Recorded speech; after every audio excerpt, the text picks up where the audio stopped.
2025년 8월 경기도는 전례 없는 실험에 돌입했습니다. 국내 최대 인구 규모의 광역지자체가 67개의 중소중견 기업 그리고 공공기관 한 곳과 손잡고 주 4.5일제 시범사업을 시작한 것입니다. 노동자 1인당 월 26만원의 인건비를 지원하고 출퇴근 관리 시스템 구축 비용도 최대 2천만원까지 보조한다는 계획이 발표되자 사회적 관심은 집중되었습니다. 한국 사회의 노동시간 혁명이 이제 막 시동을 건 것이었습니다. 하지만 이 실험이 단순히 근무시간을 줄인다는 행정적 조치에 머무르지 않는다는 점이 흥미롭습니다. 정부는 이 제도를 노동시장 전체의 구조적 변화와 연결 지으려 합니다. 이재명 대통령은 후보 시절부터 주 4.5일제를 공약으로 내세웠고 장기적으로는 주 4일제까지도 추진하겠다는 비전을 제시했습니다. 고용노동부는 이미 근로시간 단축의 법적 틀을 구상하고 있습니다. 현재 주 40시간으로 규정된 법정 근로시간을 36시간으로 낮추고 주당 연장 근로 한도를 12시간에서 8시간으로 줄여 최대 노동시간을 48시간으로 제한하는 방안이 논의되고 있습니다. 또한 정부는 포괄임금제를 사실상 금지하고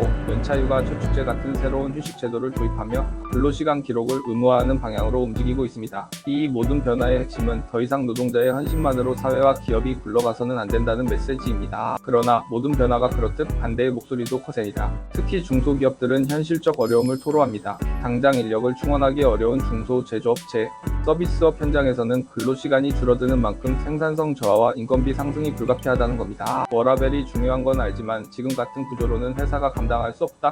이런 목소리는 단순한 핑계가 아니라 실제 경영 현장의 절박한 고민이기도 합니다. 전문가들 역시 우려를 던집니다.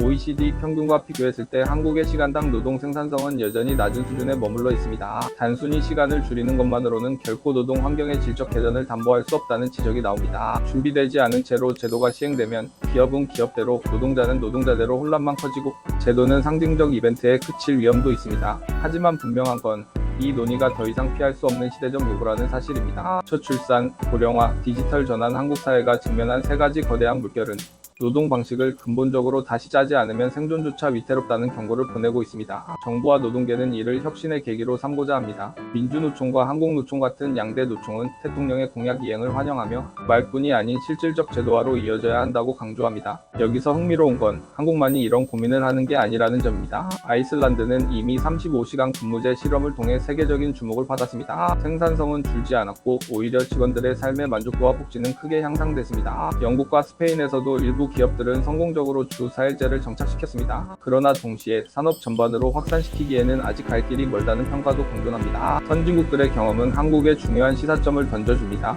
제도의 성공은 단순히 근로시간 단축에 있는 것이 아니라 산업구조의 변화와 사회적 합의에 달려있다는 사실 말입니다. 다큐멘터리의 카메라는 현장의 목소리도 담아냅니다. 한 IT 스타트업 직원은 말합니다. 금요일 오후에 퇴근하고 가족과 더 많은 시간을 보내니 삶이 훨씬 여유로워졌습니다. 반면 한 소규모 제조업체 사장은 고개를 쳤습니다. 우리는 주문 맞추기도 벅찬데 근무 시간이 줄면 납기를 못 지킵니다. 결국 고객을 잃고 회사가 문을 닫을 수도 있어요. 이처럼 주 4.5일제는 단순한 제도적 실험을 넘어 우리 사회의 가치관을 시험대에 올려놓고 있습니다. 우리는 과연 노동을 줄여도 충분히 잘 살 수 있는 사회를 만들 수 있을까요? 아니면 여전히 많이 일해야만 먹고 사는 사회에 머무를까요?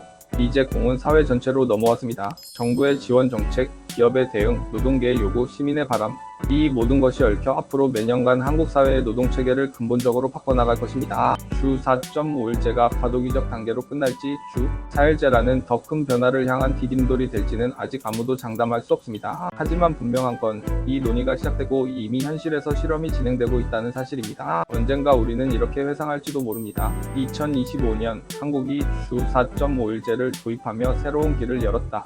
그리고 그 길은 노동과 삶의 균형, 일과 행복의 재정의를 향한 여정의 첫걸음이 될 것입니다.